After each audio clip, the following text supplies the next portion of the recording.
Il n'y a rien qui bug. Non, on est bon. Bien. Voilà. Alors, c'est un plaisir, Brigitte, de te retrouver pour faire cette interview. J'étais assez impatiente qu'on puisse le faire, surtout qu'on a déjà essayé une fois et que malheureusement on a eu des petits problèmes techniques. Je pense qu'on expliquera aux personnes qui vont suivre la vidéo pourquoi, notamment par rapport au pouvoir de nos enfants intérieurs. Voilà, voilà. Ouais. Leur puissance est phénoménale. C'est ça, exactement. Bien. Je me réjouis moi aussi d'être avec toi aujourd'hui. Un grand plaisir. Merci beaucoup. Mais merci à toi, c'est un plaisir partagé. Donc, je vais faire une petite présentation succincte, puis après on ira dans le vif du sujet. Je ne parlerai pas trop d'astrologie, je ferai juste quelques références pour les personnes qui la connaissent, l'astrologie, et qui trouveraient intéressant d'avoir des informations. Donc, pour te présenter d'abord, en fait, tu es la créatrice de 2 méthodes originales qui s'appellent, pour la première, la méthode PAB, qui est la parole au bébé. Et puis l'autre méthode qui découle de la première, on va voir après, qui s'appelle la panéie, qui est la parole à nos enfants intérieurs. Ouais. Quand j'ai eu l'opportunité de te rencontrer et de découvrir ces méthodes, j'étais tellement enthousiasmée que du coup, je t'ai demandé de pouvoir que tu me fasses des séances qui m'ont permis effectivement de découvrir cette méthode et ça m'a donné envie de la faire découvrir au plus grand nombre parce que je trouve ça magique, littéralement, et en plus passionnant. Donc, par rapport à ces 2 méthodes-là, et avant qu'on entre dans le vif du sujet, je vais juste faire un petit portrait astro de toi-même. Donc, tu es taureau, ascendant taureau, donc il y a quelque chose de très réaliste chez toi, qui a bien les pieds sur terre. Tu as le maître de ton ascendant taureau, Vénus, qui se trouve dans le signe du bélier, qui fait de toi une pionnière. Les béliers, c'est les pionniers. Cette Vénus, elle est conjointe à Mercure, la communication. Et on est tout à fait dans ce que tu as développé, en fait, c'est cette capacité de donner la parole, dans un premier temps au bébé, dans un deuxième temps à nos propres enfants intérieurs. Donc déjà, rien que là, on voyait qu'il y avait quelque chose par rapport à la parole, mais aussi par rapport à l'écoute, parce que une parole juste découle d'une capacité d'écoute. Et donc, tu as ces 2 qualités qui sont très liées au signe du taureau. Une des raisons pour lesquelles je propose aussi ce genre d'interview, c'est que quand on a le thème de quelqu'un sous les yeux, on ne voit pas forcément... et une chose qu'on ne voit pas dans un thème, c'est le libre arbitre. Est-ce que la personne va développer ou pas son libre arbitre? Mais pour les personnes qui développent leur libre arbitre, ça signifie une créativité. Et comme toi, tu as développé ta créativité, c'est toujours intéressant de voir comment s'articule cette créativité sur le thème de base. Et évidemment, c'est encore une question de libre arbitre, on le fait ou on ne le fait pas. Moi, j'aime bien dire que les astres proposent et que la personne dispose. Et là, en l'occurrence, tu as fait... Moi, j'estime que c'est des petits chefs-d'œuvre, des petits bijoux, ce que tu as réussi à créer. Donc, je me réjouis d'en parler avec toi. Pour parler un petit peu plus de toi-même, donc tu es québécoise, native de la belle province, comme on dit ici. Tu es toi-même une grand-maman, tu es grand-maman de 3 petits-enfants qui ont entre 10 et 2 ans. À partir de 1978, tu travailles en périnatalité et c'est dans ce cadre-là que tu as développé cette première méthode qui s'appelle la parole au bébé. Et c'est un métier que tu as appelé traductrice pour bébé, traductrice de bébé en fait. Et c'est quelque chose que tu as peaufiné au cours du temps et qui t'a amené ensuite petit à petit à développer une autre méthode qui est donc la parole à nos enfants intérieurs. Et là, on ne s'occupe plus de bébés à l'extérieur, mais on s'occupe de nos propres enfants intérieurs. En allant les visiter en tant que parents dans la présence et la bienveillance. Est-ce que tu voudrais nous parler déjà de cette première méthode que tu as développée à partir de 1978, qui est donc la parole au bébé? Et voilà, comment tu as mis ça en place à l'époque? Oh, comment j'ai mis ça en place? Ça recule bien avant 1978. D'accord. Alors, si tu es prête et si les personnes qui regardent la vidéo sont prêtes, accrochez-vous. J'ai commencé à développer la parole au bébé dans le ventre de ma maman. Oh.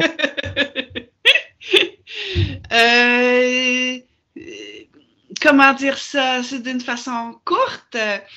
Une histoire courte, c'était un environnement où je ne me sentais pas confortable.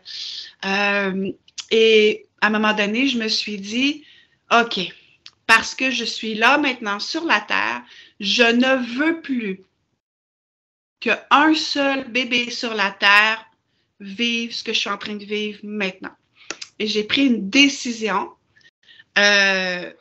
affirmée d'une façon incroyablement intense.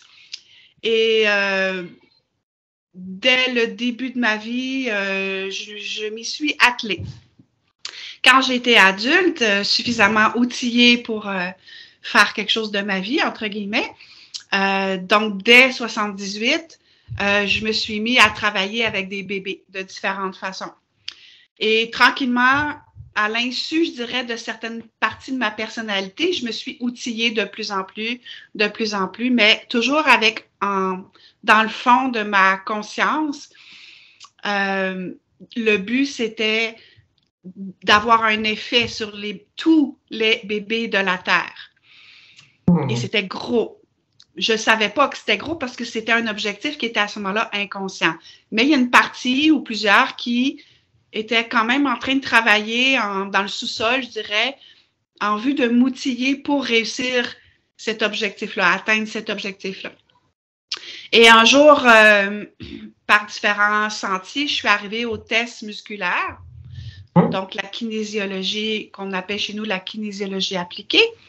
Et en même temps, je travaillais déjà en périnatalité et j'avais très souvent des bébés dans les bras qui pleuraient longtemps, des heures et des heures, inconsolables, peu importe tout ce qu'on essayait, les parents et moi, de faire, y compris le cododo, l'allaitement sur demande, enfin tout ce qu'on connaît de bienveillant et plein d'amour. Et ça pleurait.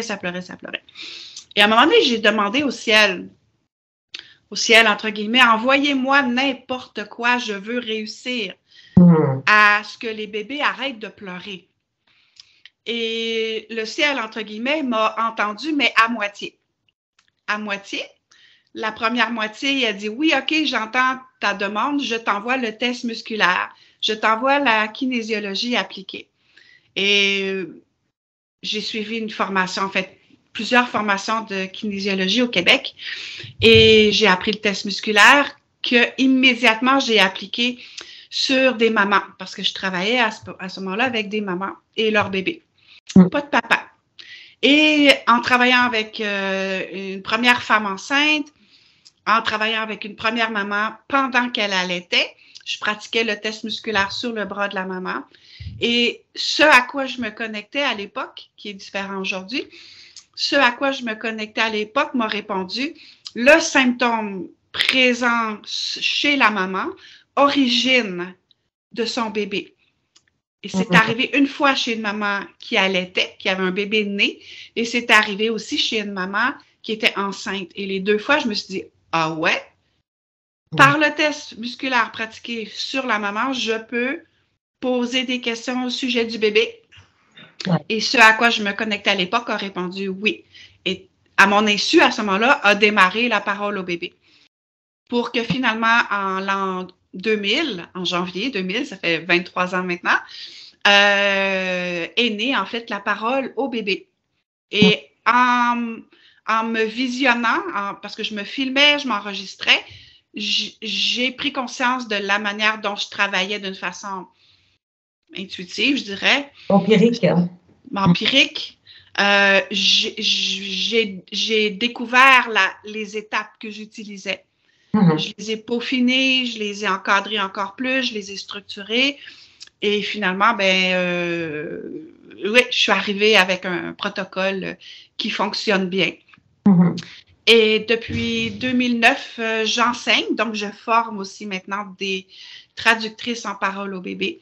Et ce qui fait que maintenant, sur la Terre, un peu partout, il y a des bébés qui peuvent trouver une traductrice de façon à non seulement être entendus et compris, mais surtout que leurs parents puissent comprendre ce que leur bébé vit. Ouais. Mais c'est pas ça qui soigne.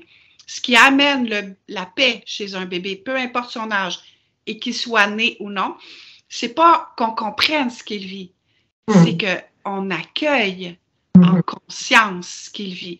Et la parole au bébé présente aussi un protocole pour accueillir.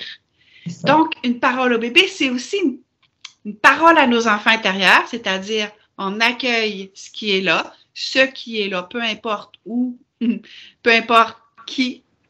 Mais chez un bébé, il y a une étape préalable à l'accueil, étape préalable qu'on n'a pas besoin de rencontrer chez un adulte ou chez soi-même, c'est l'étape de traduction.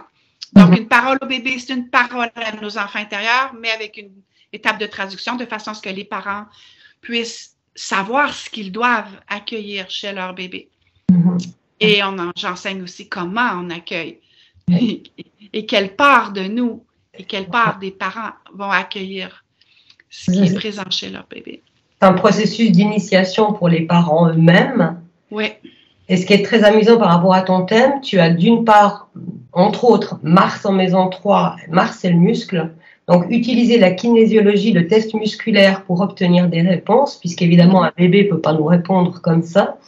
Et puis, tu as aussi une magnifique lune en cancer en maison 2 qui te donne cette aptitude, déjà l'intérêt pour le monde de l'enfance, que ce soit les enfants extérieurs ou les enfants intérieurs, cette capacité d'entendre les besoins de l'époque aussi et de trouver des réponses. Il y a une grande capacité d'adaptation et quelque part quelque chose de très synthétique dans cette lune qui capte plusieurs courants comme ça et qui est capable d'en faire quelque chose, d'en restituer quelque chose de personnel mais en même temps d'utile à tous.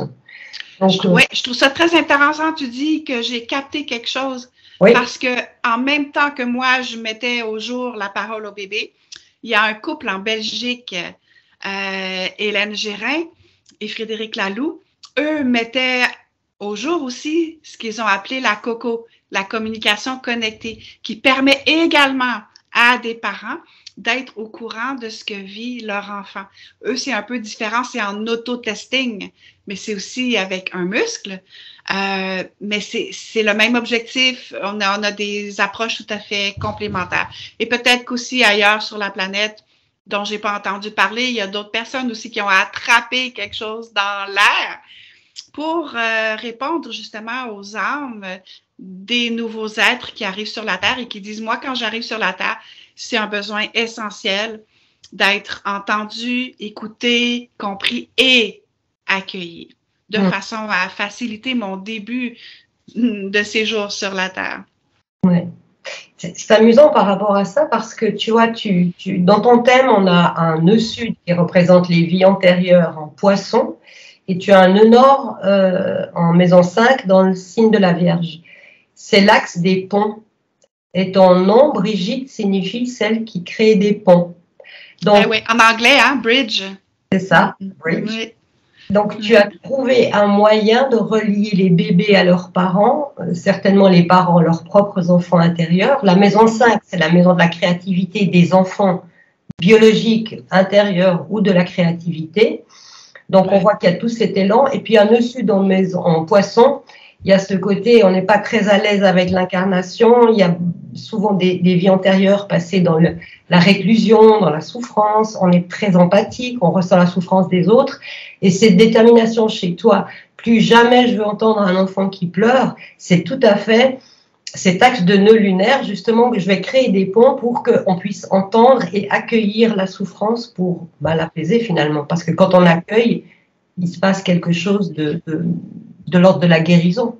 Absolument. Et ce qui est important, c'est peu importe que ce soit en parole à nos enfants intérieurs ou en parole au bébé, donc avec soi-même, un adulte ou avec un bébé en chair et en os, l'important, c'est crucial, c'est pas de faire disparaître les pleurs, c'est pas de faire disparaître le comportement ou le symptôme. L'important, c'est de vivre avec soi, un enfant intérieur en soi, avec un bébé. L'important, c'est de vivre ce que j'appelle être là avec Voilà. Et parce que les souffrances, tout ce qui est inconfortable pour moi représente des moteurs. Et j'ai une grande facilité de me rappeler les vies antérieures, avec des guillemets, que moi j'appelle plutôt des vies simultanées. Tout se passe maintenant parce que le temps est simplement une construction du mental en troisième dimension. Pardon. Donc, les moteurs dont on peut tirer de l'énergie, moi, c'était facilement accessible. C'est comme dans un sac à dos. J'ai juste à les sortir. Et pour moi, les vies simultanées, les autres vies dont je me rappelle, cette souffrance-là, c'est un moteur qui, si je les avais pas eues, si j'avais pas eu, je dirais, l'énergie du moteur de ces autres vies-là, j'aurais pas pu être propulsée avec une intensité intérieure pour mettre au point l'outil qui était juste pour moi, la parole à mes enfants intérieurs. Au début, c'était juste une quête énorme, intense de plusieurs autres vies pour en arriver à dire, mais comment je peux faire pour rester incarné? Donc, tu disais à l'aise avec l'incarnation. Comment je peux réussir à rester incarné et aimer la vie sur Terre? C'est le petit bout qu'il fallait rajouter aussi, là. Bon, d'où le côté taureau ascendant taureau, parce que le taureau, il aime, hein, c'est un signe de chair, il aime l'incarnation, il aime la terre, il aime la nature. Donc, quelque part, tu t'es donné tous les moyens dans cette incarnation pour justement développer une capacité de résilience, non seulement pour toi, mais pour tous. Ouais, ben après, quand j'ai vu que ça fonctionnait, dans le sens que je suis arrivée à un état de paix où que je peux retrouver ma paix, quand j'ai vu que ça fonctionnait, ben, je me suis dit, je vais le partager avec ceux que je connais déjà. Oui. Eux m'ont dit, ah oui, moi aussi, je me sens beaucoup plus en paix quand je passe à travers le processus. Ben là, à ce moment-là, je l'ai élargi. J'ai élargi le bassin de personnes à qui je le proposais. Oui, d'accord. Ouais. Oui, c'est vraiment quelque chose d'exceptionnel. Et donc, là, on vient de voir la parole au bébé. Ça nous pose déjà la méthode que tu as mis au point. Alors, on va parler un petit peu de la panéie, parole à nos enfants intérieurs. Comment tu es passé de l'un à l'autre et est-ce que tu peux nous détailler cette panéie, parole à nos enfants intérieurs? Ouais.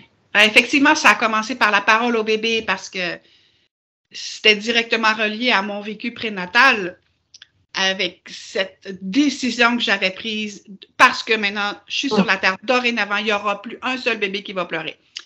C'est sûr qu'à un moment donné, j'ai dû lâcher prise par rapport à cet objectif-là parce que c'était complètement irréaliste et irréalisable et pas du tout aligné. Quand j'en ai pris conscience, il y a une grosse pression, un gros stress qui a baissé. Et donc, j'ai travaillé comme traductrice de bébés beaucoup plus légèrement.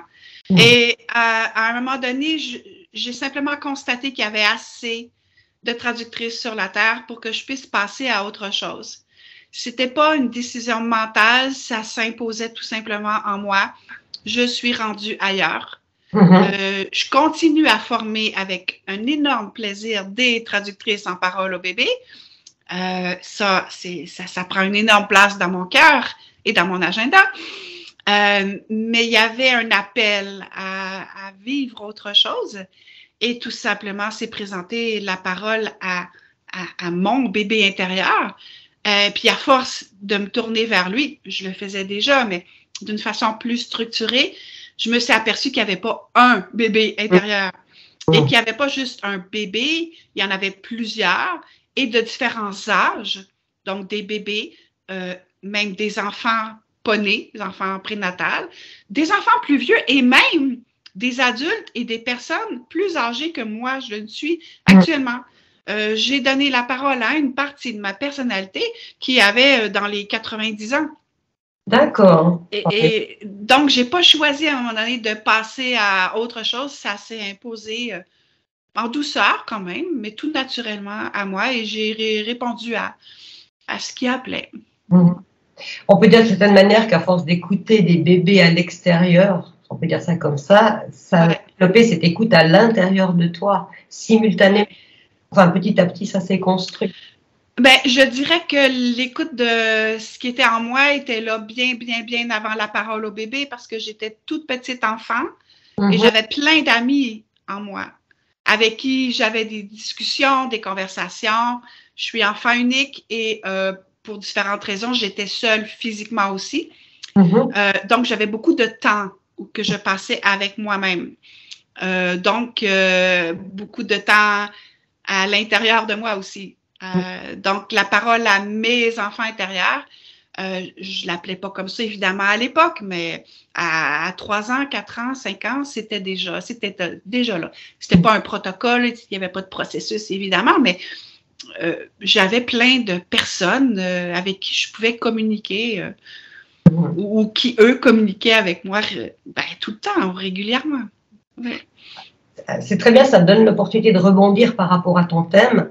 Tu as 3 planètes en maison 12, dont le Soleil, Vénus et Mercure, qui sont des planètes qui nous représentent, nous, ce n'est pas des planètes du collectif. Et la maison 12, pour la plupart des gens qui pratiquent de l'astrologie, c'est la maison « Ah, quelle horreur, mon Dieu !» C'est la maison de l'enfermement, etc. C'est aussi et beaucoup la vie intérieure. Et on voit que d'avoir une forte maison 12, c'est ton cas, permet de créer un chemin, en fait, par rapport justement à cette écoute intérieure, cette vie intérieure, et d'enlever ce côté un peu fatalité qu'on voit dans la maison 12, qui n'est pas forcément de l'enfermement, ou qui peut être l'envie de se mettre en retrait, mais pour être plus à l'écoute d'eux.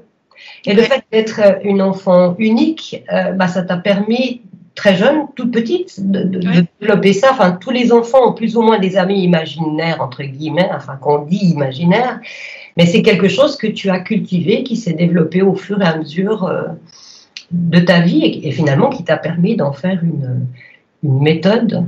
C'est plus un art qu'une méthode, je trouve. Un art, une méthode aussi.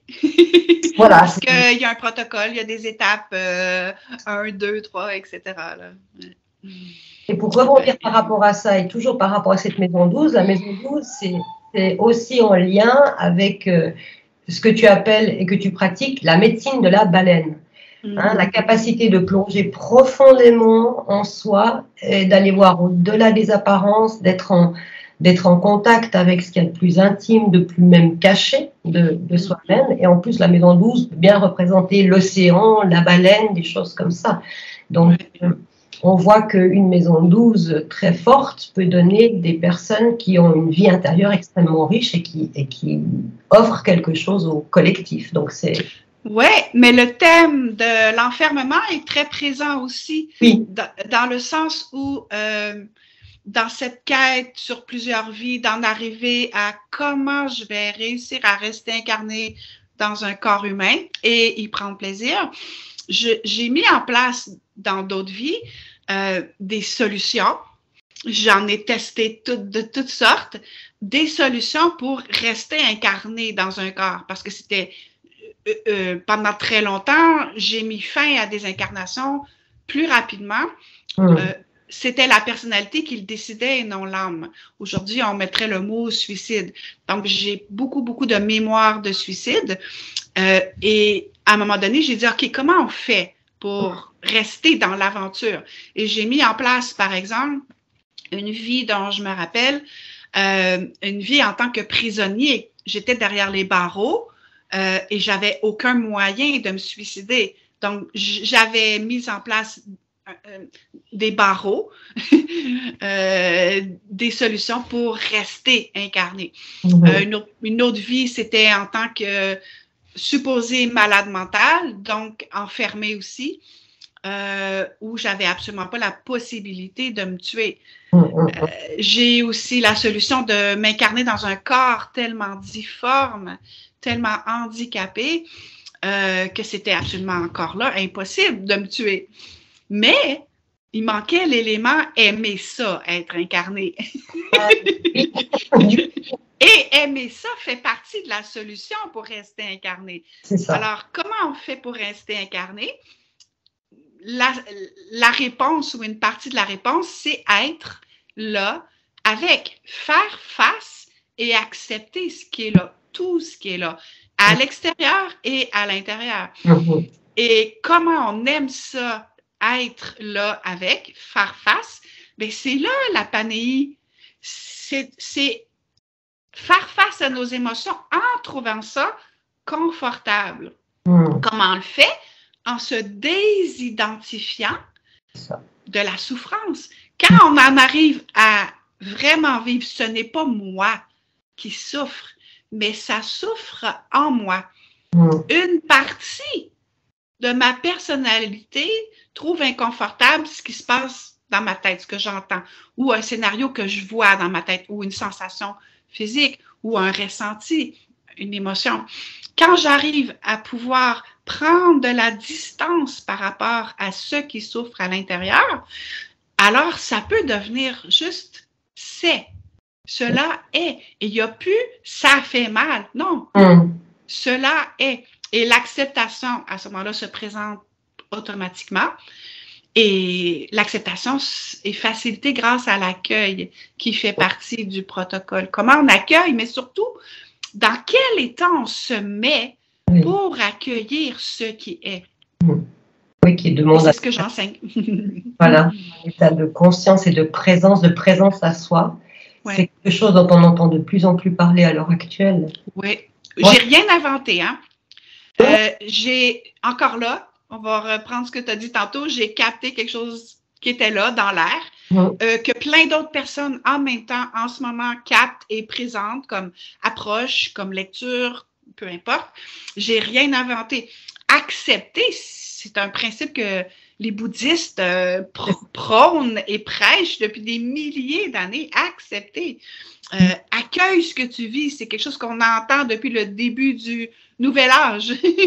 C'est ça. J'ai absolument rien inventé. J'ai simplement appliqué ce qui était utile pour moi. Et maintenant, je le partage. Oui, on sent bien ce côté courant de spiritualité orientale dans ta pratique, mais occidentalisée, puisqu'elle est réalisée ici. Ouais. Et qui permet de faire le joint entre cette spiritualité orientale qui paraît parfois désincarnée et cette réalité occidentale, entre guillemets, qui permet de continuer à vivre. Moi, j'aime bien la notion d'accueil, je trouve que c'est plus fort que acceptation. Accueil, c'est vraiment cette notion d'ouverture et de non-jugement. L'acceptation, c'est un petit peu différent. Ben, c'est un peu le serpent qui se mord la queue ou l'œuf, la poule. Est-ce qu'on accepte, parce qu'on accepte, on est capable d'accueillir, ou bien en accueillant, on en vient à accepter ce qui est? C'est ça, c'est qui vient avant. Voilà. Je ne sais pas. Alors, c'est une question de vocabulaire et c'est une question de sensibilité aussi.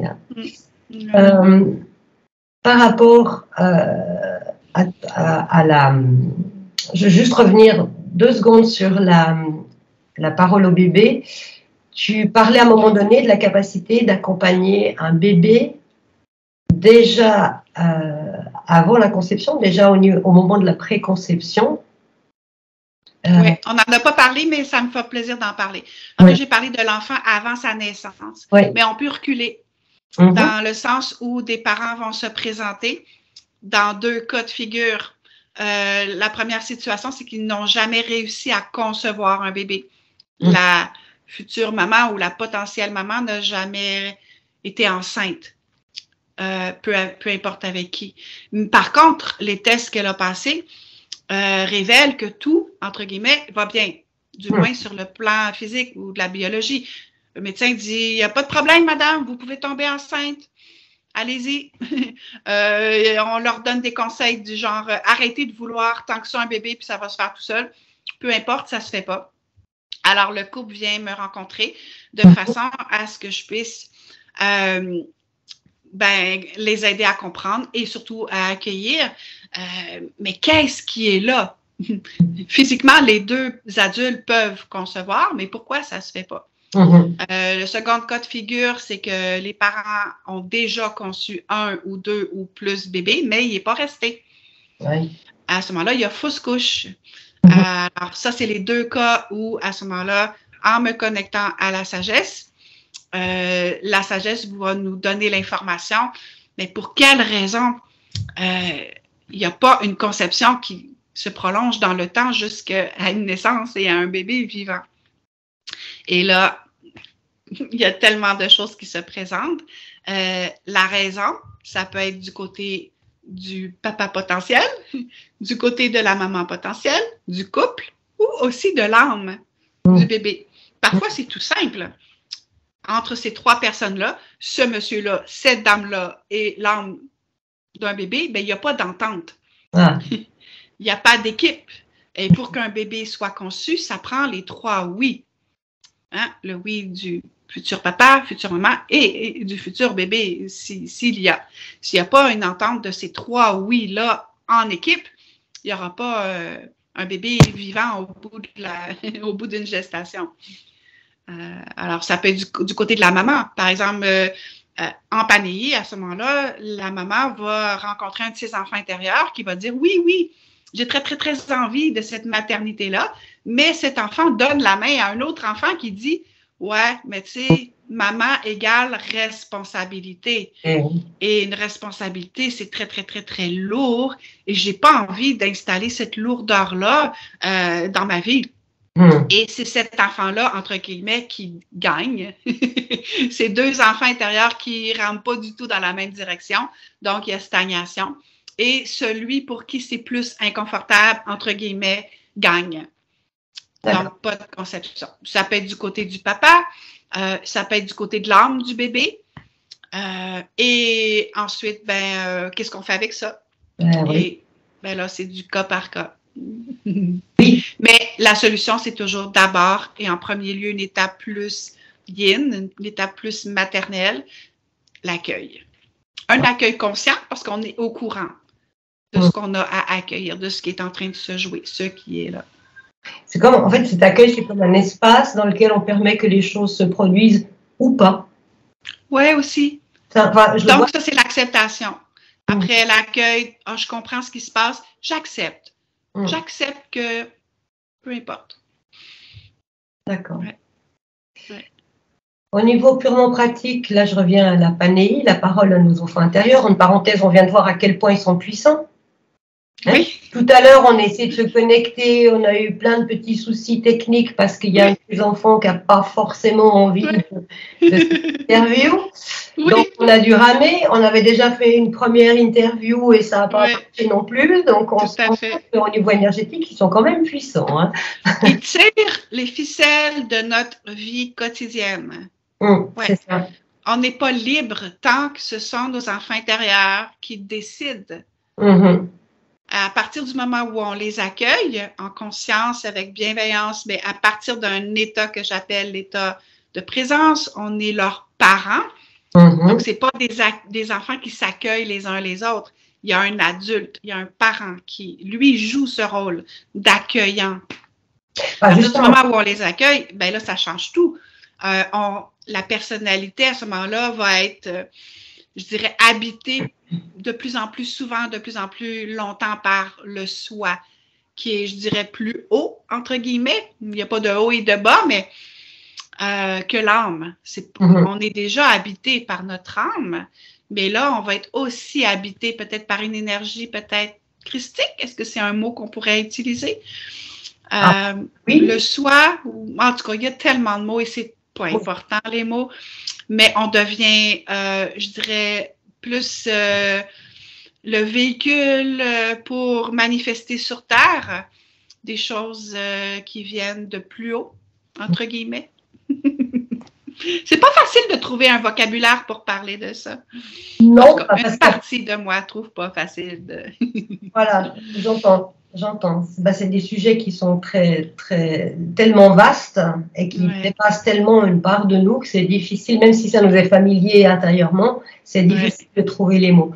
Ce que je trouve intéressant, c'est que tu nous décrives les étapes, parce que je pense que les gens vont être intéressés de savoir, bah oui, ok, j'ai envie d'écouter mes enfants intérieurs, mais je fais comment? Bien sûr, il y a une méthode que tu enseignes et j'encourage les gens qui sont intéressés à s'adresser à toi. Il y aura les liens sous la vidéo.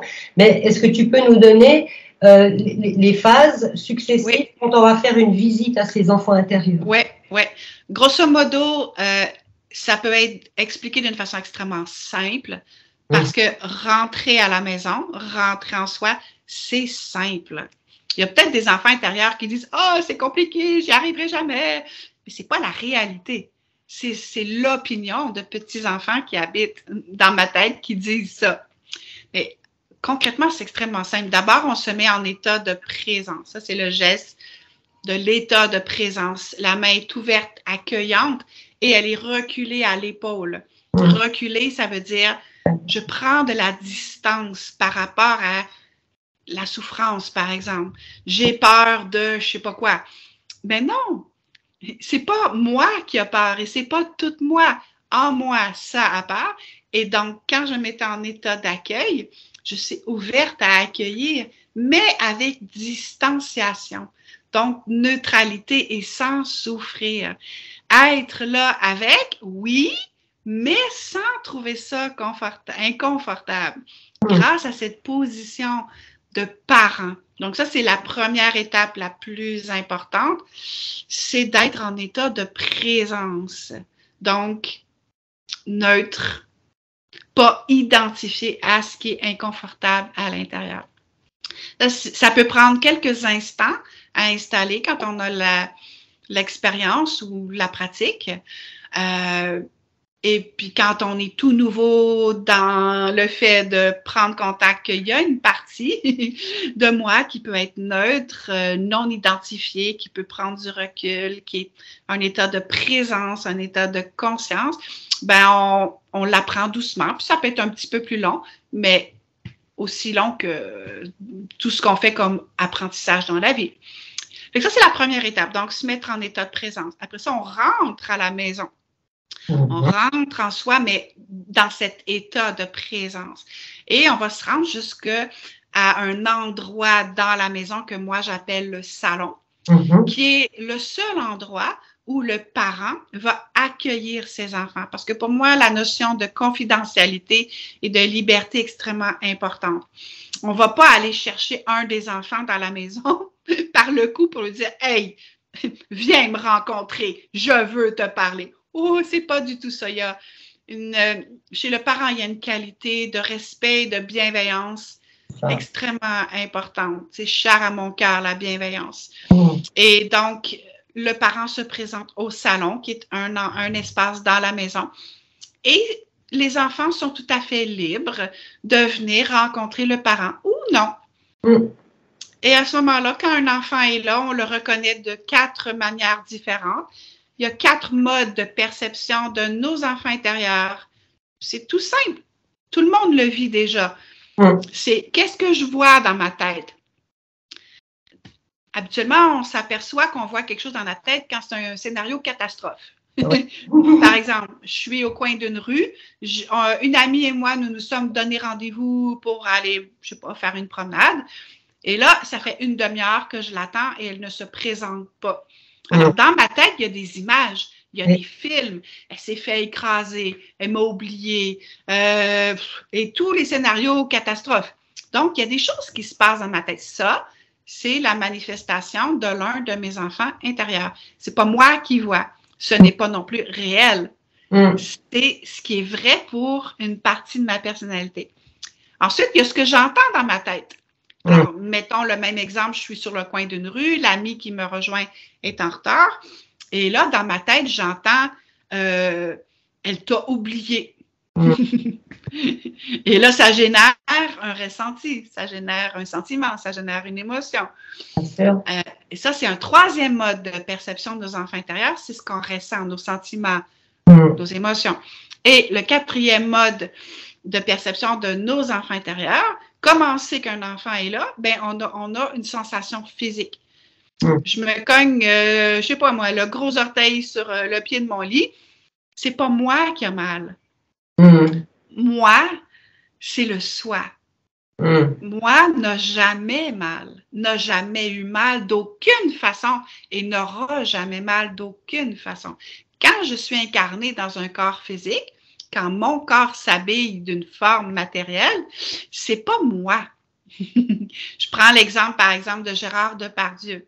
Moi, c'est un exemple extraordinaire parce qu'il a il s'est manifesté dans des rôles tellement opposés les uns les autres. Par exemple, Cyrano de Bergerac et Obélix. Gérard Depardieu n'est ni Obélix ni Cyrano de Bergerac. Et en plus, Gérard Depardieu, c'est un comédien, mais il est plus que juste un comédien. Il est une personne avec différents aspects. Et en plus, il est une âme et il est plus qu'une âme aussi. Il y a un soi. On n'est pas notre âme. On est encore plus grand, plus vaste, plus illimité, plus conscient, plus présent que juste l'âme. Donc, ça, c'est les 4 modes de manifestation de nos enfants intérieurs. Et la dernière étape, ben, quand un enfant se présente, on l'accueille. Et là, il y a différentes étapes concrètes pour manifester concrètement cet accueil-là. Oui, c'est pas plus compliqué que ça. Un enfant qui arrive, qui est en crise, en pleurs, en colère, etc. Oui. Ou même menaçant. Oui. Hein, tu as fait des enfants intérieurs qui étaient même menaçants. Voilà. Oui. Ça peut être... Mais parce qu'on est un parent, un grand, par rapport à un petit enfant, et qu'on vit cet état de parent, mais manifesté dans le corps physique, c'est pas une technique mentale, c'est pas dans l'imagination que ça se passe. Ça se passe, on descend. On n'a pas besoin de comprendre pour accueillir, parce que ça se passe pas là. Comprendre, c'est là. L'accueil, c'est là, et c'est vécu dans la matière, dans le corps physique, mais en tant que parent. C'est ça qui change tout. Parce que c'est un parent qui accueille, les enfants reçoivent, je dirais, quelque chose de rassurant. C'est comme si, je sais pas moi, un petit enfant de 3 ans voit un feu d'artifice pour la première fois. Peut-être que chez lui, peut-être parce qu'une de ses autres vies a été témoin, je sais pas moi, de bombardement, Deuxième Guerre mondiale. Au moment où il voit un feu d'artifice, c'est pas la joie qui se présente, c'est la terreur. Il pense que c'est des bombardements. Mais s'il y a à côté de lui un adulte, il lui prend la main, l'adulte le regarde, je te vois, je sais, j'observe que tu as peur, le bruit te fait peur, je suis au courant. Oh, déjà, l'enfant dit, je suis pas tout seul avec ma terreur. Il regarde le parent qui est absolument pas terrorisé par le feu d'artifice, donc qui n'est pas identifié à quoi que ce soit qui fait peur. L'enfant dit, ah oui, il y a une autre façon de pouvoir accueillir ce bruit-là. Et parce qu'il y a un grand qui est là. C'est ça qui change tout. Et surtout, ce qui est étonnant, c'est le fait que on ne le fait jamais, ça. Enfin, je veux dire, quand on commence à le faire, il peut y avoir de la surprise de la part des enfants intérieurs ou même des reproches parce que l'adulte, le parent n'est jamais venu. Et après, c'est même quand on fait ce genre d'exercice, on peut appeler ça comme ça, c'est important de le continuer dans la durée parce qu'il y a une question de confiance entre le parent et les enfants intérieurs qui est aussi important. Oui, connaître les étapes, ça ne suffit pas pour accueillir la paix, puis l'inviter, puis la vivre. Parce qu'effectivement, il y a des enfants au début qui vont dire « T'es jamais venu nous voir à la maison. On a dû se débrouiller pendant 50 ans ou 30 ans ou 90 ans tout seul. Pourquoi on te ferait confiance? Tu viens faire une petite visite à la maison comme ça, puis on est supposé t'accueillir et être gentil. Non. » C'est ça. Dans d'autres cas, les enfants voient un adulte rentrer à la maison. « T'es qui, toi? Qu'est-ce que tu viens faire? » Donc, la méfiance. Donc, effectivement, une fois qu'on sait comment le faire, il faut le faire. Il faut l'appliquer de façon à créer le lien avec les enfants. C'est pareil qu'avec des étrangers. On est des étrangers les uns pour les autres. Les enfants entre eux se connaissent. Mais les enfants ne connaissent pas le parent et le parent ne connaît pas les enfants parce que concrètement, depuis le début de notre vie, on ne nous a pas enseigné à rentrer à la maison, rencontrer ce qui est là. C'est ça. Et il faut mettre le temps pour apprivoiser ce qui est là, apprivoiser les enfants et leur permettre à eux de nous apprivoiser, s'apprivoiser à nous. Oui, l'exemple le plus simple, c'est quand tu décides d'être parent biologique, d'avoir des enfants, C'est pas parce que ça te plaît, puis après tu laisses tomber. C'est un engagement d'être parent. Ben, vis-à-vis de nos enfants intérieurs, c'est la même chose. On s'engage. Oui, par rapport à cette notion de parent, il y a aussi la possibilité d'être parent-visiteur. Oui. J'aimerais bien que tu nous parles de ce côté parent-visiteur aussi. Ben, OK. Alors, ça se passe donc avec deux adultes, entre deux adultes. Deux adultes qui connaissent un petit peu au moins les grandes lignes de la PANEI vont s'entraider. Ça, c'est une première chose qu'on peut faire. Deux adultes, chacun leur tour, va être le parent visiteur de l'autre. Ça veut dire qu'un premier adulte est le parent de ses propres enfants intérieurs, pendant qu'un autre adulte est là. Ça peut être physiquement, mais avec Internet, ça passe très, très bien. On est deux, on est ensemble. Et l'autre parent visiteur va se mettre lui aussi en état de présence et simplement, même s'il reste en silence, même si les deux adultes sont complètement dans le silence, le fait qu'il y ait deux adultes en état de présence va faire que les deux vont bénéficier d'une énergie qui va se décupler et être encore plus présente, encore plus consciente, ça va être encore plus facile. Mais ils peuvent être, je dirais, en relation, un parent de ses propres enfants puis l'autre en tant que parent visiteur, et ils peuvent être d'une façon encore plus consciente parce que celui qui est parent, qui visite ses propres enfants, va verbaliser, va décrire à voix haute au bénéfice du parent visiteur tout ce qui se passe en lui-même. À ce moment-là, le parent visiteur va être au courant de ce qui se passe chez le parent. Et parfois, dans certaines situations, le parent visiteur va agir aussi, va parler, va dire des choses, va accueillir de façon très concrète les enfants de l'autre maisonnée. Voire carrément même remplacer le parent auprès des enfants. Par exemple, je me rappelle, un de mes enfants intérieurs m'avait dit « Toi, je te fais pas confiance. Pense même pas à venir chez nous. » J'avais beau vouloir conserver ma posture de parent, c'était pas facile, je la quittais constamment. Alors, j'ai appelé une thérapeute que je connaissais déjà, dont je connaissais la manière de travailler, qui était absolument complémentaire avec mes besoins. Elle sait même pas qu'elle fait de la PANEI, elle sait même pas qu'elle est mon parent visiteur, mais sa façon de travailler répond tout à fait à mes besoins, qui est de aide-moi à accueillir ce qui est là. Ce qui fait que avant la rencontre avec cette thérapeute et avec cet enfant intérieur qui m'avait dit « Toi, je te fais pas confiance », je lui ai dit « Mais s'il y a un autre parent qui vient avec moi, est-ce que tu accepteras de partager ce que tu vis? » Puis elle avait dit « Oui ». Et au cours de la rencontre, il s'est bien aperçu qu'il pouvait avoir confiance en moi, ce qui fait que les rencontres suivantes, j'ai pu rentrer à la maison seule, sans toujours avoir un autre parent visiteur avec moi. Donc, c'est dans les cas où ça peut être comme ça, un parent visiteur. Ça peut être vraiment utile. Et de toute façon, au niveau de la formation, tu proposes de faire trois visites, en fait, on va dire comme ça, espacées chacune d'une semaine. Bah, déjà pour qu'on rentre dans la méthode, qu'on apprenne finalement à apprivoiser la méthode et nos enfants intérieurs. Donc, c'est vraiment quelque chose d'important. Donc, quand quelqu'un est intéressé par la méthode, de toute façon, ça va se faire avec un parent visiteur, en l'occurrence toi, qui aide la personne. Et c'est très puissant, vraiment. Donc, moi, j'ai découvert des choses que je ne soupçonnais pas du tout grâce à ces... Bon, j'en pratique évidemment à côté, puisque maintenant je connais la méthode, je vais voir mes enfants intérieurs aussi. Ça ouvre toute une dimension insoupçonnée, finalement. On se rend compte que c'est intéressant de voir à quel point on est riche aussi. Alors, ces enfants, certains vont pas bien, mais d'autres vont très très bien. Et c'est comme si ça ouvrait encore la porte par rapport à toutes ces capacités qu'on peut avoir.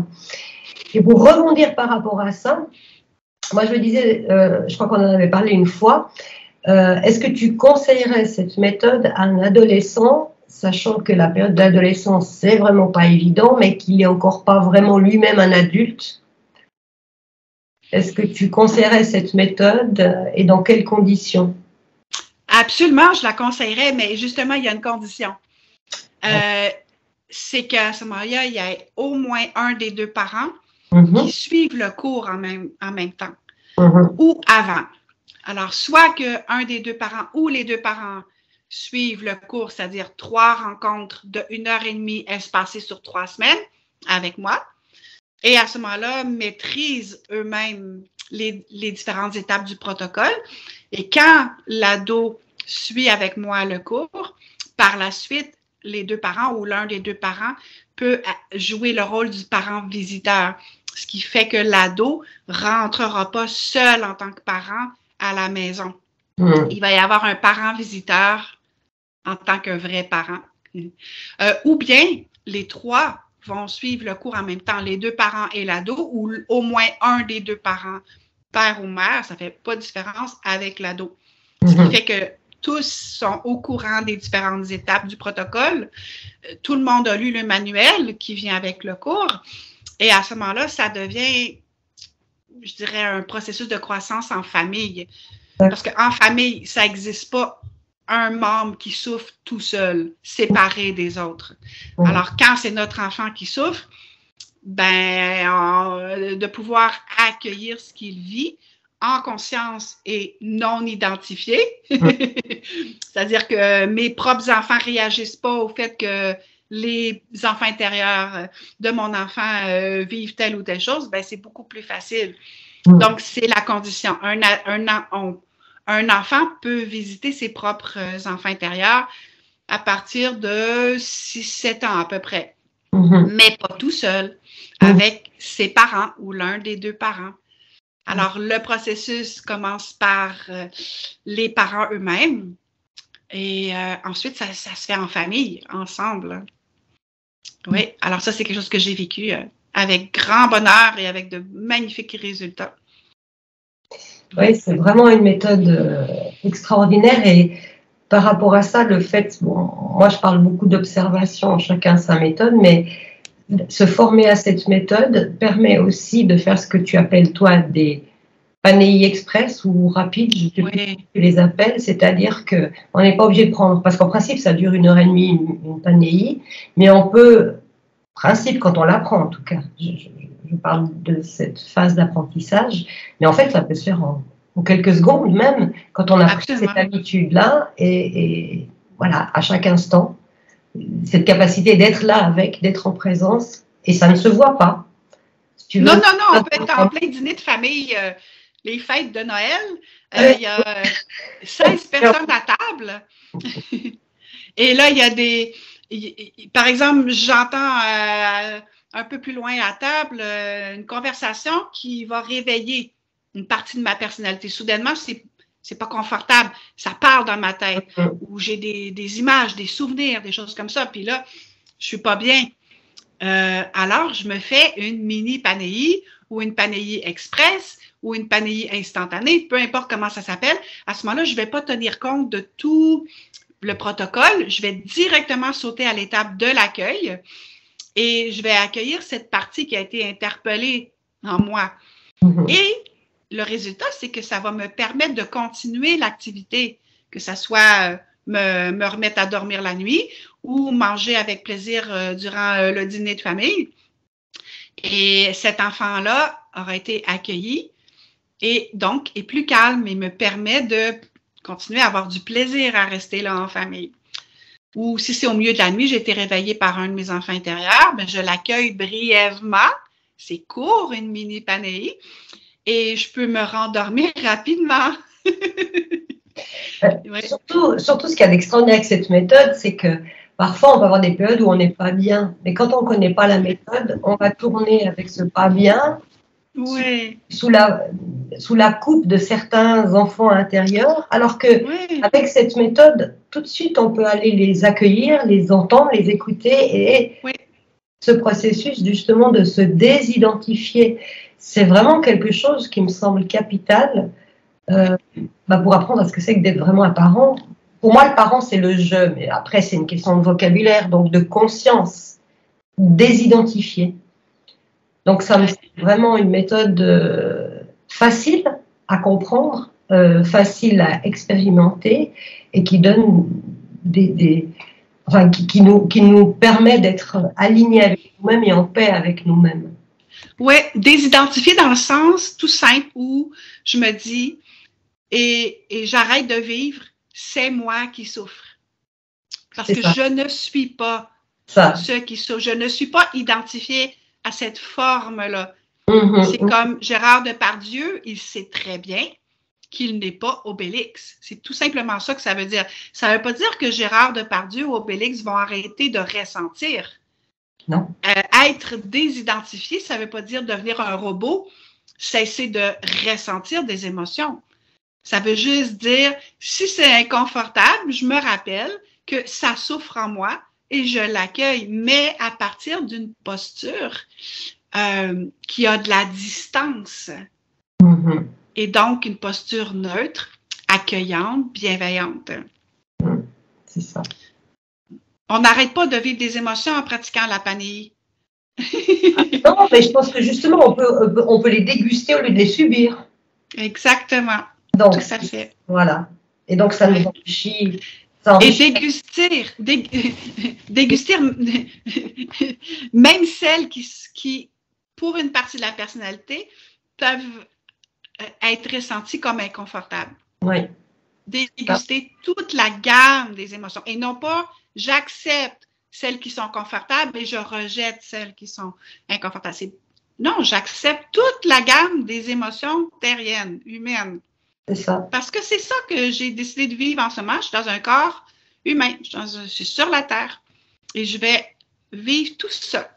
Et ça donne de la force aussi. Du coup, l'incarnation, il n'y a plus cette notion de la subir. Par rapport à ça et par rapport à ton thème, tu as un Jupiter au milieu du ciel en Verseau qui reçoit quasiment toute l'énergie du thème, donc qui est très puissant. C'est la capacité de guider les autres, à travers ta méthode bien sûr, mais surtout dans une période charnière où on est en train de prendre conscience à quel point l'être humain n'est pas libre de lui-même, déjà rien qu'à cause de ses propres enfants intérieurs, pas besoin d'aller chercher à l'extérieur. Donc tu as la capacité de guider les autres vers une humanité plus fraternelle, parce que si on est capable d'accueillir nos propres enfants intérieurs, on peut accueillir les enfants intérieurs des autres. Donc déjà un autre niveau de perception des relations sociales qui me semble, c'est aussi ça qui rejaillit et que je trouve magnifique.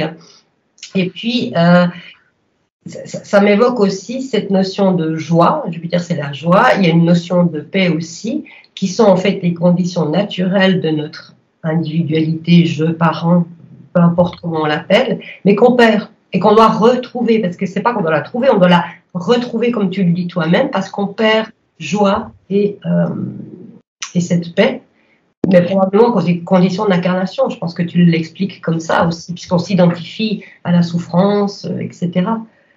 Oui, à des tout petits enfants qui sont stationnés. Tout est vécu au présent, à l'intérieur, dans la maison. C'est pas, il n'y a pas une partie de la personnalité qui dit « j'ai eu mal à ma naissance ». Non, non, non. J'ai mal maintenant. C'est en train de se passer maintenant. Tout n'est vécu qu'au présent.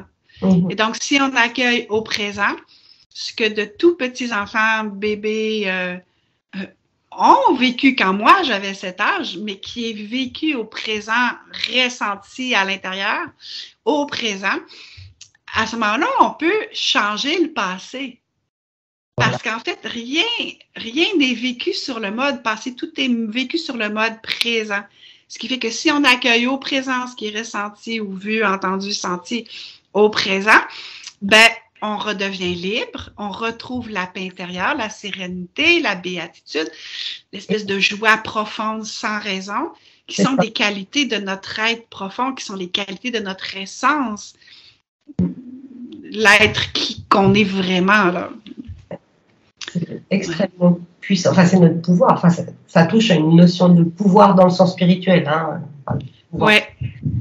Un vrai pouvoir qui prend sa source dans une réelle liberté. Ce ne sont plus des aspects de ma personnalité qui vont prendre le pouvoir. On arrive à une vraie liberté, un vrai pouvoir, mais du soi qui vient se manifester dans la forme pour manifester ce qui est de plus élevé, je dirais, entre guillemets.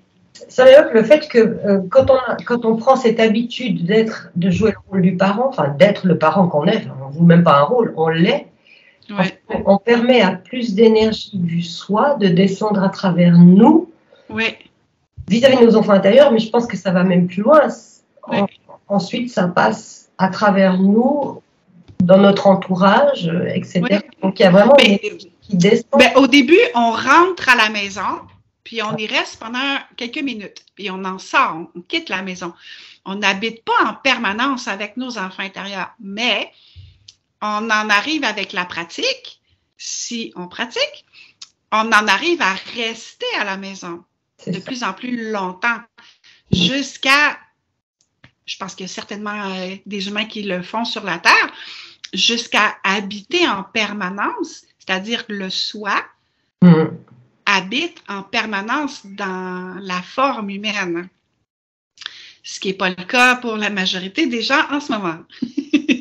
Mais je suis sûre, j'en ai la conviction que même ma génération, on peut vivre en permanence en accueillant le soi, donc plus que l'âme, dans la forme humaine. Et c'est le soi qui va tirer les ficelles de cette forme physique qui est incarnée, de cette âme qui est incarnée. C'est pas l'âme qui décide, c'est le soi. En tout cas, c'était pas comme ça jusqu'à maintenant, mais je suis sûre que c'est quelque chose qui va se vivre de plus en plus. Oui, parce que le lien se reconstruit. Ce sentiment de coupure qu'on avait est recréé à partir du moment où on met les habits du parent, comme tu le dis toi-même. Quand on aime cette notion de le parent et le soi, on le retrouve parce qu'il y a une opposition entre le soleil et Neptune. Le soleil en tant que je parent et Neptune en tant que soi. Et c'est cette capacité à être à l'écoute de plus grand que soi, justement, quelque chose qui nous dépasse, mais en même temps ça passe à l'intérieur, mais on peut même parfois, je trouve, le ressentir extérieurement, parce que finalement, le soi, il n'est pas qu'en nous, il est dans nous aussi. Oui, absolument. Oui, et ça, c'est là depuis le début de ma vie. Je me rappelle, j'avais 7 ans, c'était le jour de ma première communion, et j'étais dans un état mystique de béatitude. J'avais des larmes qui coulaient, je me disais, mais c'est le plus beau jour de ma vie. Puis bien avant ça, je vivais des états qu'on qualifierait peut-être de mystiques ou en fait des joies d'être connecté avec autre chose que terrien, je dirais. Ouais, ça c'est ouais, avec les effets ensuite sur la personnalité qui sont wow, juste wow, hein. C'est ça, on est dans l'incarnation, en même temps on n'y est plus en même temps, enfin, ça transcende le temps et l'espace quand on vit ce genre de... Oui, tout à fait, oui. Je vais rebondir par rapport je parlais de tes nœuds lunaires, hein, l'axe Vierge-Poisson. Dans ton thème, tu as le nœud nord, donc la mission de vie, on va dire ça comme ça, pompeusement. Le nœud nord est conjoint à Pluton. Pluton, c'est vraiment une planète qui a un avant, un après. Quand on passe à travers une initiation plutonienne, il y a des choses qui finissent. Il n'y aura plus jamais de retour en arrière pour quelque chose de neuf et d'essentiel. Finalement, on se dépouille de tout ce qui n'est pas essentiel. Ouais. Et comme ça représente aussi l'initiation, j'aimerais bien que tu nous parles de cette initiation que tu as vécue avec une femme autochtone de ta région qui s'appelait Nuage Blanc, parce que je suis décédée, et qui t'a consacré grand-mère et t'a donné le nom d'Awa, celle qui accueille avec bienveillance. Oui. Ça, c'est un cadeau que j'ai reçu de la vie.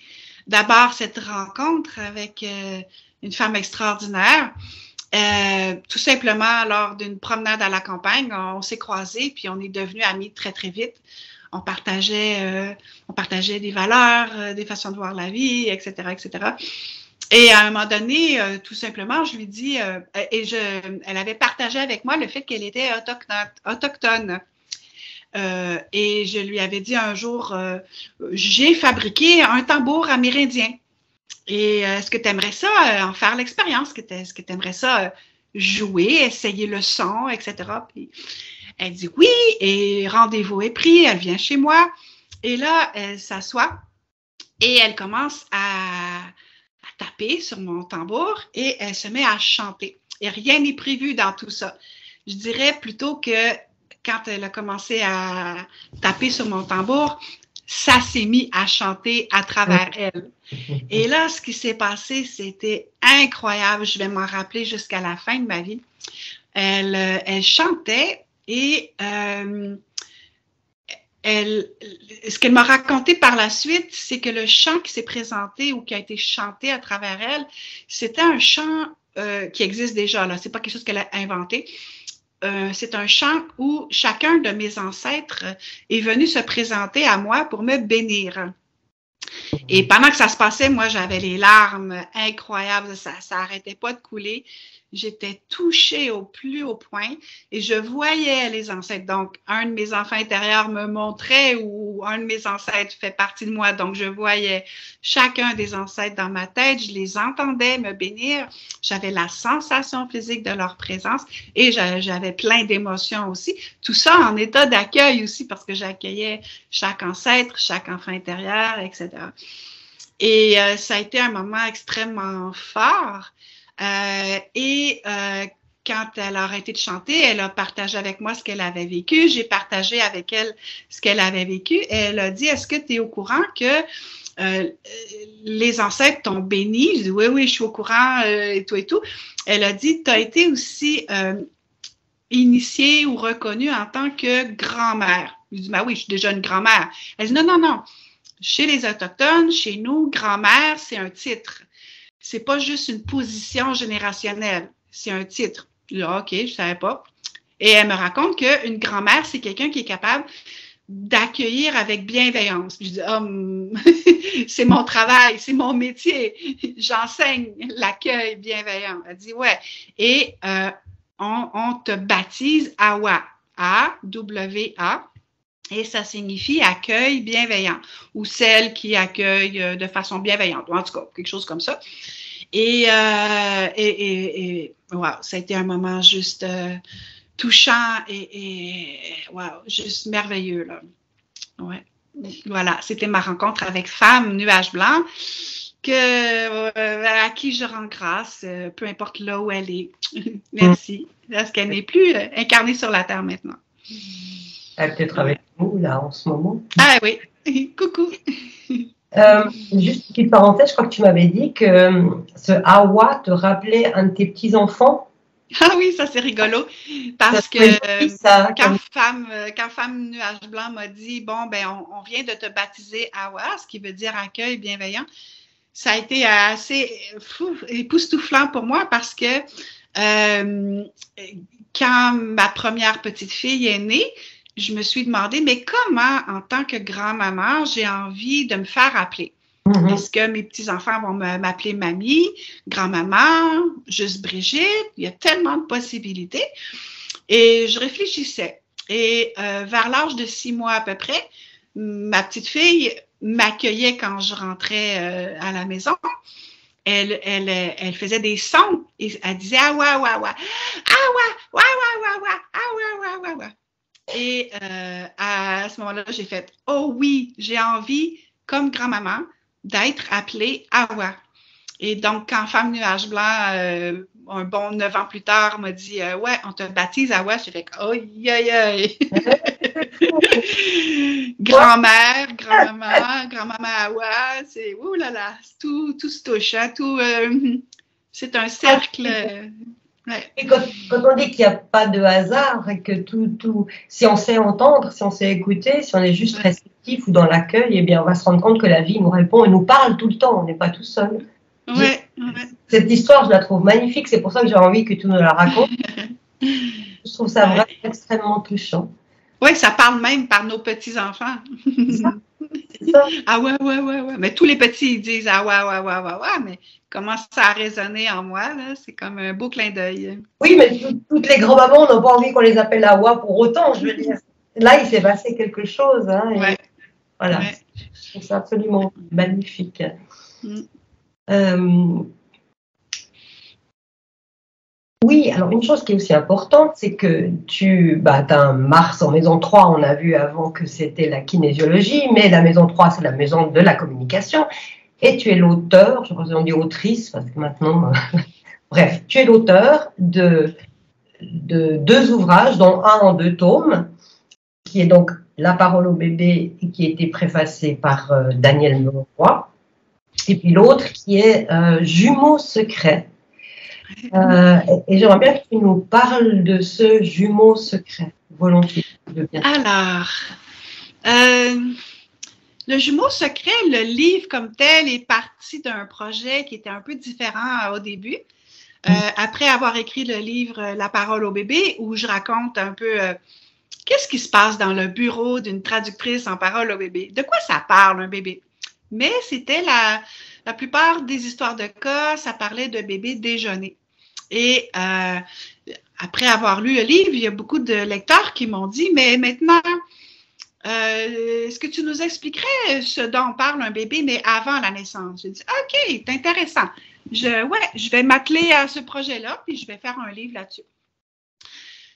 Sauf que ce qui s'est passé, c'est qu'en rassemblant mes histoires de cas, en allant chercher les dossiers, je tombais toujours sur des dossiers de bébés qui avaient partagé avec leurs parents dans mon bureau le fait d'avoir été conçus avec un jumeau. Mais un jumeau qui n'était pas resté. Et non seulement il n'était pas resté, mais dont personne n'avait appris l'existence jusqu'au moment où moi, en tant que traductrice, je l'expliquais. Alors, dans la littérature, ça existe déjà, je ne l'ai pas inventé. On parle souvent de jumeaux perdus. Moi, je préfère l'appeler insoupçonné ou secret, parce que c'est le fait d'avoir été insoupçonné ou secret qui cause le plus de dommages. Oui. C'est pas de l'avoir perdu, c'est que personne ne l'a su.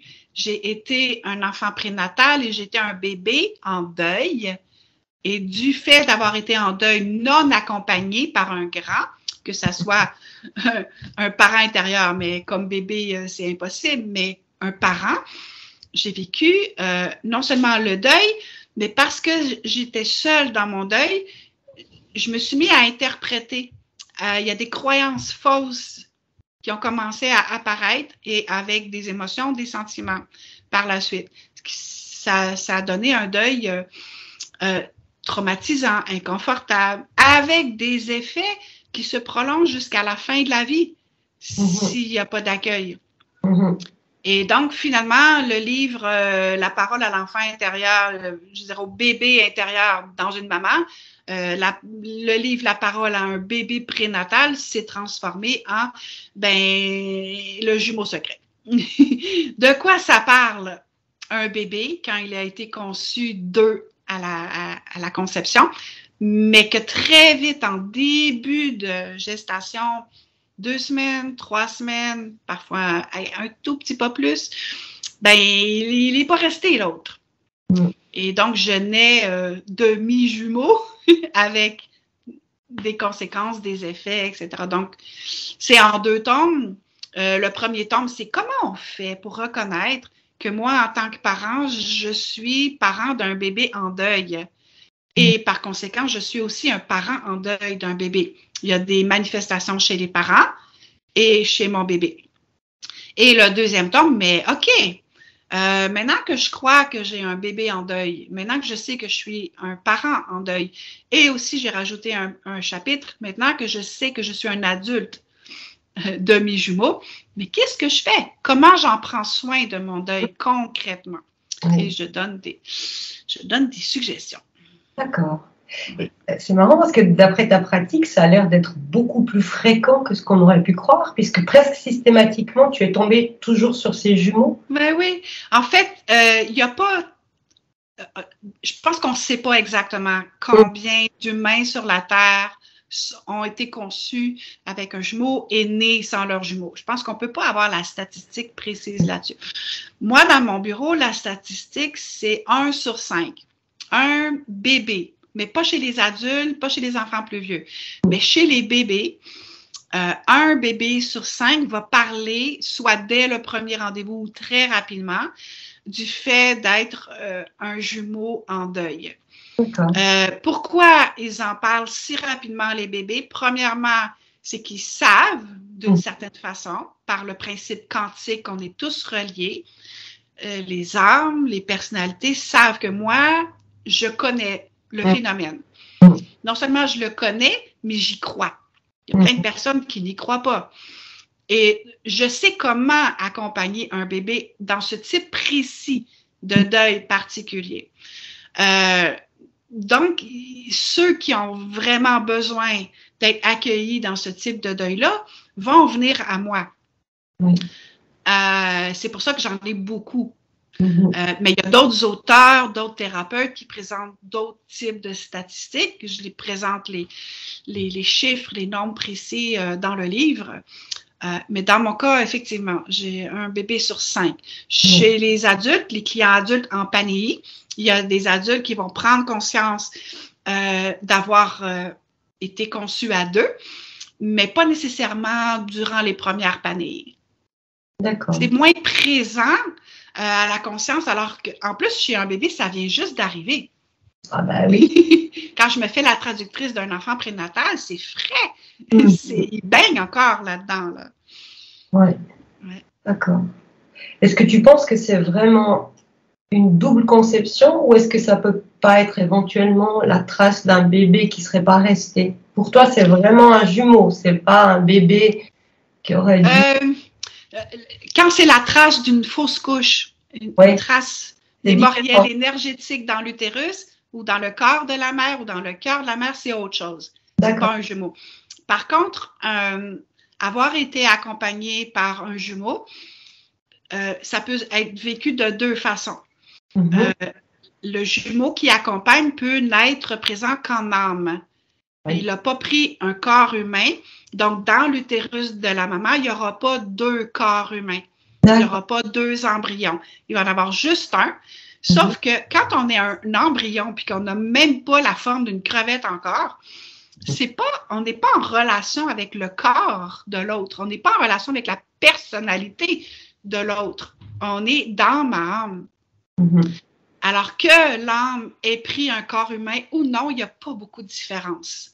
Donc, au début, il y a une âme qui s'est vraiment approchée de la réalité terrestre pendant qu'une autre âme prenait un corps humain et ils sont proches, ils restent proches comme un même taux vibratoire. Mais à un moment donné, l'autre âme, l'âme de l'autre jumeau qui part, s'éloigne. Du fait aussi que le jumeau qui reste abaisse de plus en plus son taux vibratoire pour rester incarné. Il a de plus en plus de cellules terriennes, de cellules dans un corps humain. Et il perd la possibilité de rester connecté avec l'invisible. Ce qui fait qu'à un moment donné, il n'y a plus connaissance de la présence du jumeau, de l'âme de l'autre jumeau. Il est en deuil, qui ait eu ou non 2 corps physiques l'un à côté de l'autre. Il est en deuil. Parce qu'il a perdu le contact. Parce qu'il a perdu le contact, ouais. Non, c'est intéressant parce que je connais une personne, alors elle sait qu'elle avait un jumeau qui est décédé pendant la gestation et elle a des dons médiumniques, donc elle est restée en relation avec lui. Mais c'est resté quelque chose d'assez puissant pour elle. Oui. Et ce lien peut perdurer d'une façon confortable ou inconfortable. Ce lien peut perdurer d'une façon consciente ou inconsciente de la personnalité. Donc, selon ce qui est vécu, ça va être plus ou moins agréable. Plus c'est conscient, plus ça peut devenir agréable. Tout dépendamment aussi de où se situe l'âme de l'autre. Est-ce que l'âme de l'autre est à sa place, je dirais, proche de la Terre ou non? Est-ce qu'elle est tout à fait libre et heureuse d'être là? C'est une entente mutuelle, d'âme à âme, une entente sacrée, ou non, elle aurait dû partir plus tôt, s'éloigner, continuer sa route, poursuivre sa route, ou non, ça dépend. Ouais. Ouais. Il y a de multiples aspects dans ce type de deuil-là. On est tout à fait d'accord. Dans le cas que j'évoque là, cette personne, pour elle, c'est un choix de l'autre âme de rester. Parce que probablement que ça l'aide au niveau de la médiumnité, il y a ce contact. Donc, voilà. Forme une équipe. Exactement ça. C'est tout à fait l'impression que ça donne. C'est vraiment ce côté équipe. Ouais. Par rapport à la Panéie elle-même, puisque tu nous as déjà écrit deux livres, on va dire 3, puisqu'il y a le premier est en 2 parties, est-ce que tu as le projet d'écrire quelque chose sur la Panéie elle-même? Il y a le manuel théorique qui accompagne le cours. On peut l'acheter tout seul sans suivre le cours. Donc, toute la description du protocole est bien présentée à la fois. C'est très, très, très précis. Oui, c'est un manuel. Pour moi, un manuel, ça veut dire étape 1, étape 2, étape 3, voilà. Donc, c'est un livre, il n'est pas imprimé, donc c'est un PDF que n'importe qui peut acheter. Je ne sais pas si j'écrirai un autre livre. Il y en a un que j'écris depuis très longtemps, depuis plus de 20 ans, où c'est dans mon ordi, est-ce que ça deviendra un vrai manuscrit puis ensuite un vrai livre? J'en sais pas, mais j'ai eu l'élan de m'écrire, en tout cas au moins de mettre dans l'ordi, toutes les autres vies dont je me rappelle. Et l'exercice qui est intéressant pour moi, c'est de faire le lien entre chacune de ces autres vies-là et ce que je vis maintenant. Comment chacune de ces vies-là font qui je suis et m'aident à être qui je suis aujourd'hui. Et entre elles aussi. Tout se passe en même temps. Donc, tout est connecté et tout s'entraide. Alors, on verra bien ce que ça donne. Un des objectifs, si jamais je le rendais public, c'est pour dire aux gens, si jamais, grâce à l'élévation du taux vibratoire, vous vous mettez à avoir de tels souvenirs, ne vous en faites pas, vous n'êtes pas fou.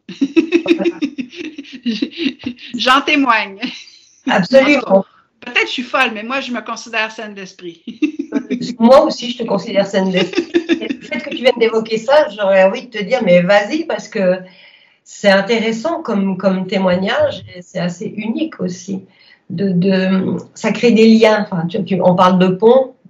Pour moi, créer des liens, c'est aussi important. J'ai un ascendant vierge, donc je suis aussi marquée par cette notion de pont. Donc, ça crée des liens, ça permet de voir notre vie différemment, ça permet d'avoir une certaine sérénité par rapport à toutes ces vies antérieures, etc. et tout. Donc, ça nous replace au centre parce que finalement, comme le temps n'existe pas, on est tout le temps au centre. Dans le présent, on est au centre de toutes nos vies, pas que cette vie ici. Donc, ce serait avec grand plaisir si, d'aventure, J'entends ça, mais je dois ajouter que, en tout cas, dans l'expérience que j'ai eue de l'écriture des 2 autres livres, c'est pas moi qui a décidé d'écrire. À un moment donné, ça s'écrit tout seul. Je comprends. Alors, lancement, ça s'écrit tout seul. À un moment donné, j'ai l'élan d'écrire un petit bout. J'écris, puis je sais, c'est pas moi qui va décider de la suite du projet. Non, mais je pense que c'est en train de se construire et que c'est pas le fruit du hasard, encore une fois. Donc, je pense qu'il y a un moment où... On verra. On verra. On verra. Donc, la Panéie, c'est pas vraiment un but en soi, c'est un art, comme je disais avant. Et moi, j'aurais tendance à définir ça comme un chemin vers soi ou vers le soi, qu'on peut prendre le temps de le parcourir, en le dégustant, bien sûr. Ah oui, un chemin vers soi, puis un chemin vers le soi. Ouais, j'aime ça ces mots-là. Voilà. Ouais. En tout cas, moi, je perçois cette méthode, j'aime bien le terme art quand même, c'est pas juste une méthode, c'est l'art de l'accueil, l'art d'être présent. Oui, mais c'est l'art de la vie incarné, mais agréablement. Là, c'est comment on fait. Moi, c'était ça la quête. Là. Comment on fait pour être un terrien incarné dans un corps humain avec tout ce qui vient avec, accepter d'être vraiment là avec tout ce qui est là intérieurement et extérieurement et déguster l'expérience et la trouver quand même agréable. La déguster, pour moi, dans déguster, il y a inévitablement, c'est agréable. Oui, oui. C'est même le désagréable peut avoir un côté agréable et puis on apprécie aussi la vie parce qu'il y a des contrastes. Si tout était sur le même plan, on a besoin de ces contrastes pour pouvoir déguster justement. Oui, puis en tant que, je sais pas, les parties béliers en moi aiment vivre des expériences juste pour le plaisir d'avoir la sensation, le ressenti de l'expérience. Par exemple, je mange presque pas de viande, mais par exemple, à un moment donné, mon boucher me dit « J'ai reçu de la cervelle ». Bon, excusez-moi pour les végétariens ou ceux qui trouvent ça moins agréable, mais je dis « Ah oui, OK, j'aimerais ça vivre l'expérience ». Alors, j'ai pas trouvé ça extraordinairement agréable, j'en rachèterai pas, mais j'ai dégusté l'expérience, y compris les côtés moins agréables. Moins agréables, voilà. Une expérience à faire et surtout ça ouvre les portes parce que si on ne fait pas attention, on a facilement tendance à tourner le côté confortable de nos petites habitudes. Alors j'ai l'impression qu'avec cette méthode-là, ça nous ouvre à des choses, y compris à l'extérieur, qu'on ne voit pas parce que ça ouvre nos perceptions en fait. Parce que on découvre des nouveaux enfants, ah mais il y avait ça en moi, je ne le savais pas. Donc ça nous ouvre aussi vers l'extérieur. Oui, effectivement, il y a des enfants qui se cachent, il y a des parties de notre personnalité qui se cachent, il y a des enfants intérieurs qui cachent d'autres enfants. Par exemple, si un enfant dit « Moi, je pense que si tu te manifestes, toi, l'enfant triste », l'ensemble de la maisonnée, donc l'enfant de tous les habitants de la maison vont en pâtir et ça peut même être dangereux. Peut-être que si toi, l'enfant triste, tu te manifestes, tu te permets de vivre, ressentir la tristesse, il y en a un autre qui va en mourir, qui va se suicider. Donc moi, je décide que je vais te cacher. Je vais te bâillonner, je vais t'empêcher de ressentir et de vivre et d'exprimer ta tristesse. Et ça peut être plein d'aspects dans notre personnalité qui sont cachés, qui ont été bâillonnés, cachés par un autre enfant ou par un groupe d'enfants ou par un enfant lui-même. Ça concerne pas juste la tristesse, mais des millions de dossiers comme ça. Voilà. Et par rapport à ça, est-ce que tu considères qu'il peut y avoir, pour peut-être un certain type de personnes, un risque à pratiquer la panéie? Moi, c'est pas ce que oui, il y a un énorme risque à changer. Oui, dans le bon sens. Parfois, il peut y avoir une étape quand on observe des changements en soi, ça peut être déboussolant. C'est-à-dire que notre boussole qui marque, l'aiguille de notre boussole marquait une direction, et là, ça change, et l'aiguille de la boussole va prendre une autre direction. Ah oui. Et les étapes moins confortables sont celles, par exemple, où on se sent assis entre deux chaises. Ou si, par exemple, on est en couple, puis on se retrouve, je ne suis plus du tout sur la même longueur d'onde que mon conjoint. Donc, oui, il peut y avoir des risques qui sont interprétés comme risques par certains enfants. Mais ce n'est pas la réalité. Il n'y a pas de danger réel, mais ça peut être interprété, étiqueté tel par certaines parties de notre personnalité. Mais bon, c'est un peu une blague, mais il n'y a pas de danger à pratiquer la panéie. C'est pas ce que je ressens non plus, mais c'est bien de pouvoir évoquer, c'est toujours le point de vue de nos enfants intérieurs, en fait. C'est eux qui ont les avis. Le parent n'en a pas en lui-même. Lui, il laisse qu'il est en connexion avec le soi et il accueille les enfants, quelles que soient leurs opinions, jugements, émotions, etc. Et à partir du moment où on arrête de s'identifier à ce qui parle dans notre tête ou ce qu'on voit, on prend conscience que c'est juste l'opinion d'un petit enfant. Et moi, je vais me laisser influencer, je Je vais m'empêcher de faire des choses dans ma vie parce que un petit enfant dans ma tête dit telle chose. Ben voyons donc. Alors qu'avec l'accueil, je vais dire, OK, je t'entends. Je vais respecter l'enfant qui a cette opinion-là, puis je vais même pas avoir l'intention qu'il change d'opinion. Je vais dire, oui, je t'entends. Je t'entends. Et c'est tout, j'accueille. Mais ça peut être même aussi des vieux... Moi je sais, j'ai un vieil enfant. Moi, c'est vraiment un vieux monsieur. Il est assez sage, mais il aime bien que les choses soient faites, voilà. Et puis, donc, il y a ce côté enfant, mais en fait, c'est très surprenant de voir que nos enfants peuvent être, comme tu disais avant, plus âgés que nous. Oui, oui. Et que de tout petits enfants, d'un âge très petit, ont des opinions sur la vie, croient des choses... il faut que ça se passe comme ça. J'ai 4 ans et j'ai la solution à tous tes malheurs. Il faut que tu fasses ça. Eh oui, ils ont des opinions, mais c'est l'opinion d'un petit enfant, tout petit. Alors, on peut l'écouter, l'accueillir, mais pas nécessairement le croire ou adopter ses solutions, qui sont celles de petits enfants. Et d'ailleurs, c'est amusant par rapport à ça, parce que le fait de l'accueillir dans ses opinions, quand il peut aller au bout de ce qu'il veut exprimer, il y a toujours quelque chose derrière. Il y a toujours, comment dire ça, ou une qualité, ou un ressenti, enfin quelque chose qui fait qu'on grandit. Absolument. En les écoutant, on grandit en fait. Absolument. Comme en parole au bébé, j'ai appris grâce au bébé. J'ai appris énormément. Quand on se fait une panéie, moi, j'apprends énormément grâce à ce que partagent tous mes enfants intérieurs. Oui. On grandit, c'est ça. Ouais. Et on enrichit notre vie, nos ressentis, la vie qu'on mène à l'extérieur. Donc, en fait, en pratiquant la panéie, on s'harmonise intérieurement, on va dire ça comme ça. Mais ça, du coup, ça émane à l'extérieur. Je veux dire, quelqu'un qui pratique régulièrement des panéies dans son propre cercle familial ou cercle de personnes intimes, il y a des répercussions par rapport à ça, j'imagine, bien sûr. Ben, en tant que parent, il y a des répercussions directes sur nos enfants. Quand on est parent de jeunes enfants, le fait d'être plus en paix, c'est rassurant pour un enfant.